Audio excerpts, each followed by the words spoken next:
funny na touch sa ginawang pangungumusta ni Paolo Abilino. Na-lip up mo kami.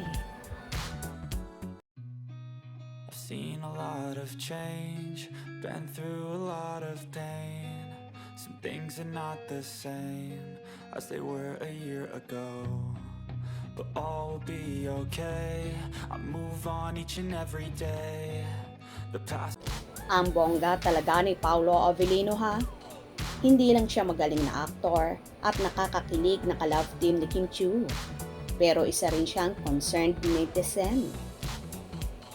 Lalo na ngayong panahon ng sunod-sunod na bagyo at pagbaha. Ipinakita ni Pao ang malasakit niya sa mga tao. Sa X na dating Twitter, nagpost si Paolo ng mensahe bilang pag-aalala sa kaligtasan ng lahat sa gitna ng masamang panahon. Say nga niya, ilang araw na rin po na hindi tumitigil ang ulan. Hope everyone's safe. Simpleng mensahe, pero ramdam mo ang sincerity. Marami ang pumuso at nag-reply sa tweet at nagbahagi pa ng kani-kanilang sitwasyon sa baha. May mga nagpasalamat dahil sa kanyang concern at sinabi nilang na uplift sila kahit papaano.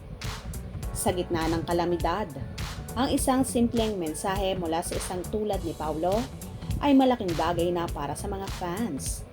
Nakakatuwa, di ba? Sa panahon ng sakuna, hindi mo aakalain na ang isang sikat na aktor tulad ni Paolo ay maglalaan ng oras para kumustahin ang mga tao. Ipinapakita lang nito na hindi lang siya talented, kundi may puso rin para sa kapwa. Kahit sa isang simpleng post sa X, he made sure his fans felt seen and cared for.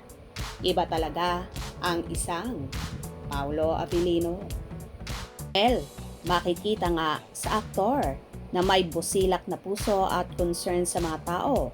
Nabibihira ang ganitong mga artista na kinukumusta ang netizens, lalong higit ang mga naapektuhan ng bagyo. Ipinapakita lang talaga ni Paolo na may malasakit siya, lalong higit sa mga mahihirap na lalong humirap dahil sa sunod-sunod na mga kalamidad. Ito marahil ang isa sa mga nagustuhan ni Kim na katangian ng aktor na mapagmahal at makatao. Hindi lang sa kanya, kundi sa mga mamamayan. Good job, Paolo.